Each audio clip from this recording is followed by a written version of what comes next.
Assalamualaikum everyone. Before we begin, have you ever wondered how a single application of hair dye can completely transform someone's hair color, from black to blonde or from brown to vibrant red? The answer lies in chemistry. Today I will be introducing the topic how hair dye works, transition metal in color chemistry.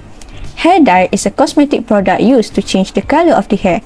It is commonly used to cover grey hair, enhance appearance, or express personal style. However, hair dye does much more than simply coat the hair. It involves a series of chemical reactions that alter the hair's natural pigments, resulting in a completely new color. But before we understand how hair dye works, we first need to understand what color actually is. Color is the result of how our eyes perceive visible light.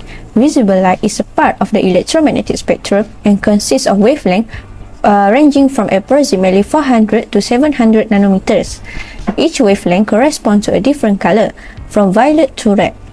An object appears colored because it absorbs some wavelength of light while reflecting the others. The reflected light is what reaches our eyes and determines the color that we see. So, how does light produce color? White light, such as sunlight, contains all the color on the visible spectrum. When this white light strikes a hair dye molecule, it can undergo three different interactions. First, some wavelengths are absorbed by the molecule. Second, some wavelengths are reflected back to our eyes. Third, some light may be transmitted, meaning it passes through the substance. The color we observe is actually the reflected light, while the absorbed wavelengths are visible to us. For example, if a substance absorbs violet light, it reflects its complementary color, which is yellow. This interaction between light and the metal forms the basis of color chemistry.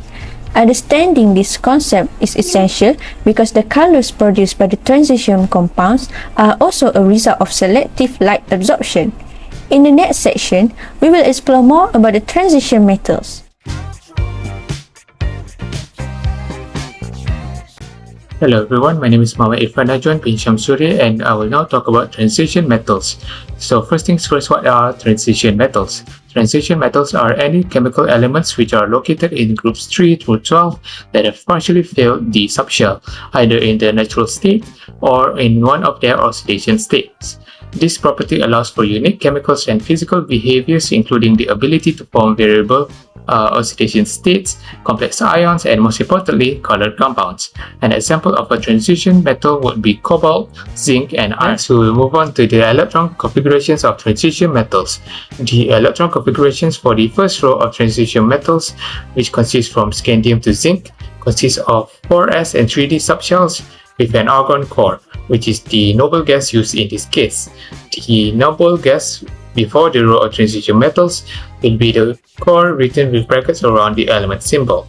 The argon will represent a total of 18 electrons present in the atom. An example would be cobalt, which has an electronic configuration of argon 4s2 and 3d7. The number in front of the letter denotes the period, and the number behind the letter denotes the number of electrons in that period. Moving on, we have DD electronic transition. DD electronic transition are responsible for the transition metal's vibrant color because they involve the absorption of specific wavelengths of light, leading to the excitation of electrons between different d orbitals. This phenomenon occurs in partially filled d orbital complexes, allowing them to absorb visible light and display various colors. Now, let's look at why transition metal have different color. Transition metal have electron in their d orbital that can move when they absorb energy. When transition metal combine with ligand, they form color compound. This compound absorbs some color from white light, while the remaining color are reflected to our eyes. This color that we see is actually the reflected light, not the absorbed light. Different transition metal absorb different wavelength of light. That's why metal like copper, chromium, cobalt, and nickel produce the different color as shown in this diagram. This is the reason why transition metal are widely used in products such as hair dye and cosmetic, where different colors are needed.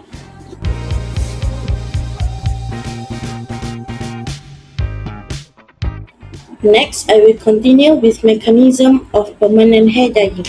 Before we understand how hair dyes work, we first need to know the structure of human hair. Human hair consists of three main layers. The first layer is the cuticle. It is the outermost protective layer made up of overlapping cells. Its main function is to protect the inner part of the hair. During the hair dyeing process, the cuticle opens so that the dye molecule can enter the hair. The second layer is cortex. This is the most important layer because it contains melanin, the natural pigment responsible for our hair color. Permanent hair dye mainly work in the cortex, where the new color is formed and remain for a longer time. Last but not least, we have medulla. It is located at the center of the hair.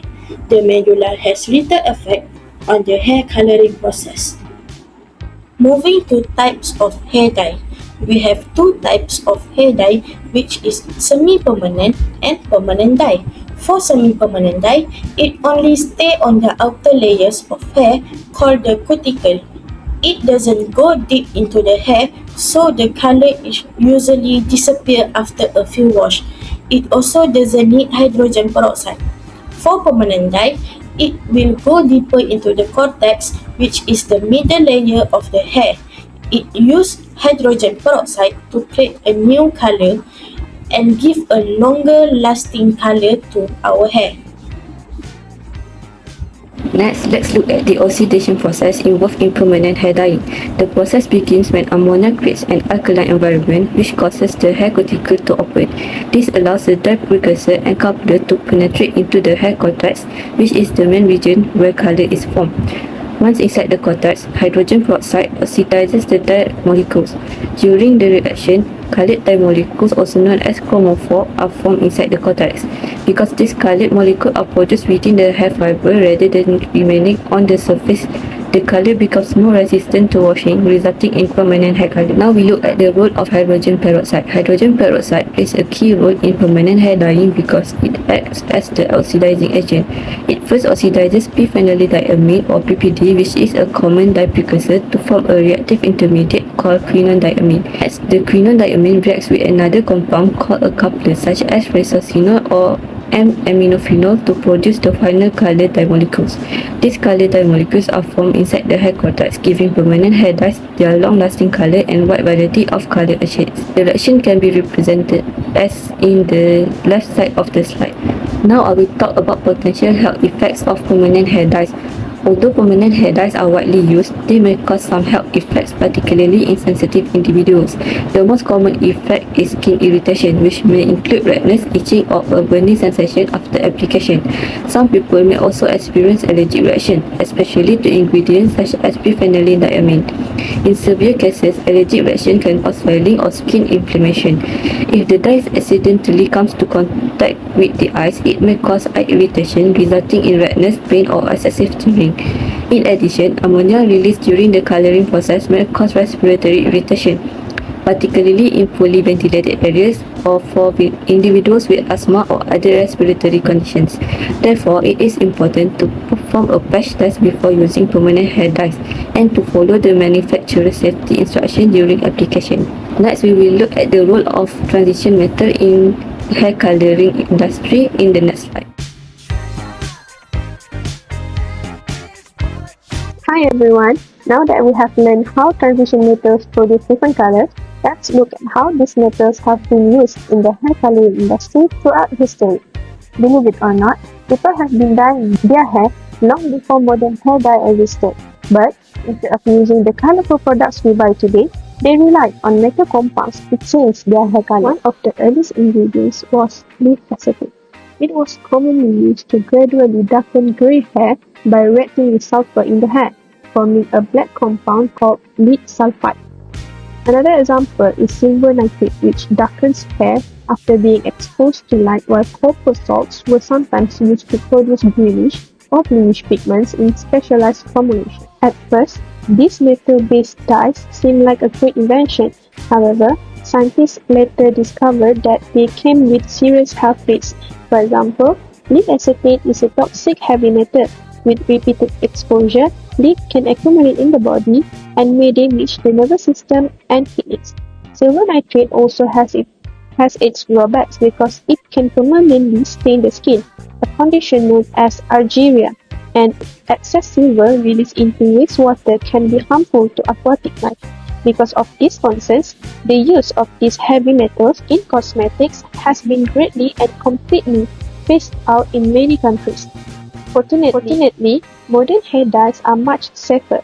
Instead of relying on heavy metals, they mainly use organic dye molecules together with hydrogen peroxide to create long-lasting color.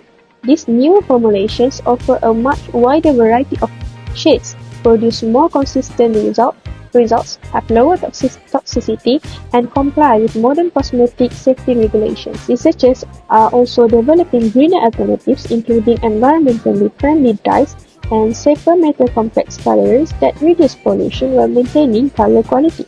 So, although transition metals played a significant role in the history of hair coloring, today's industry is moving towards safer and more sustainable technologies. And that brings us to the next part of our presentation, where we can actually see all this fascinating chemistry in our everyday lives.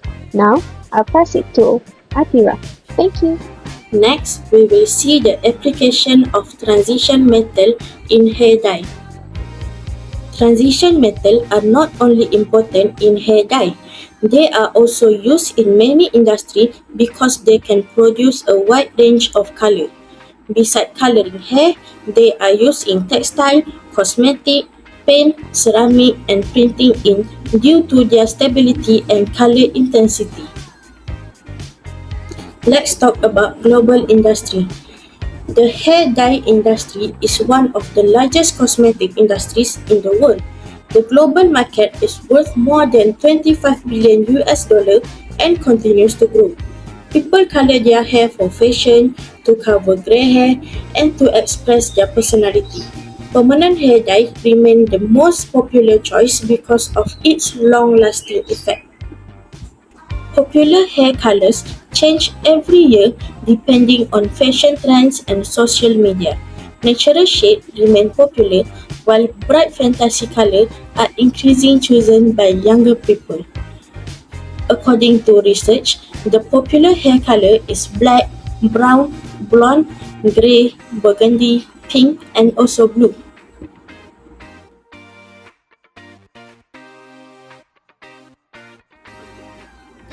In conclusion, transition metals play an important role in color chemistry because they can form color complex through electronic transition.